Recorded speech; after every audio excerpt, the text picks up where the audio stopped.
அஸ்ஸலாமு அலைக்கும் ஃப்ரெண்ட்ஸ். இன்றைக்கி பார்த்தீங்கன்னா நம்ம வந்து எறா தொக்கு தாங்க செய்ய போகிறோம். எறா தொக்கு பார்த்தீங்கன்னா இப்போ 2 வெங்காயம் நான் இந்த மாதிரி இந்த சைஸில் 2 வெங்காயம் நான் கட் பண்ணி எடுத்துக்கிட்டேன். போட்டு எண்ணெயை ஊற்றி வதக்கிட்டுருக்கிறேன். நல்லா வதக்க விட்டுக்குங்க. அப்புறம் பார்த்தீங்கன்னா ஒரு கப்பு சைஸ் எறா ஆஞ்சி சுத்தம் பண்ணி கழுவி வச்சுருக்கேன். அப்புறம் பார்த்தீங்கன்னா ஒரு தக்காளி, பெரிய தக்காளியாக இருக்கிறதால நான் ஒரு தக்காளியை கட் பண்ணி வச்சுக்கிட்டேன். இதே சின்ன தக்காளியாக இருந்தால் நீங்கள் 2 கட் பண்ணிக்கிங்க. நல்லா வதங்கி வந்துருச்சு. இப்போ நம்ம தக்காளி கட் பண்ணதை போட்டுக்கலாம், இதில் சேர்த்துக்கலாம். இதையும் நம்ம நல்லா வதக்கி விட்டுக்கலாம்.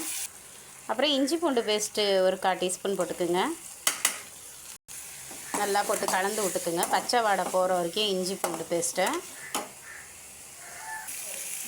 அடுத்து நெக்ஸ்ட்டு பார்த்திங்கன்னா நம்ம வந்து எடுத்து வச்சுருக்கிற எறாவை இதில் வந்து போட்டுக்கலாம். இதையும் நம்ம வந்து வதக்கி எடுத்துக்கலாம்.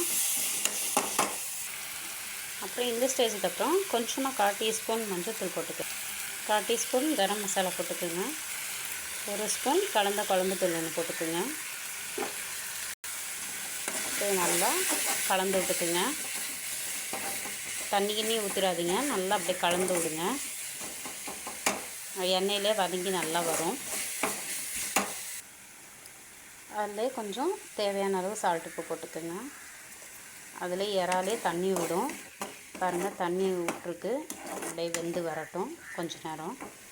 அவ்வளோதாங்க, நம்மளோட எறா தொக்கு ரெடி ஆகிடுச்சு. நம்ம வந்து இப்போ கொஞ்சமாக புதினா அப்புறம் கருவேப்பிலை கொஞ்சம் போட்டுக்கலாம். வாசனைக்காக செம்ம டேஸ்ட்டாக இருக்கும். வாசனைக்கும் சாப்பிட்றதுக்கும் நல்லாயிருக்கும்.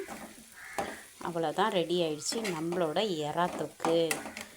வாங்க சாப்பிட்லாம். இன்றைக்கி பார்த்தீங்கன்னா எங்கள் வீட்டில் வந்து ரசம் தான், சட்டியில் வச்சுருக்கேன். ரசம் செம்ம டேஸ்ட்டாக இருக்கும்.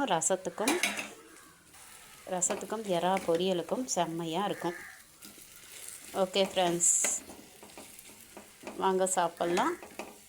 ஓகே, பாய்.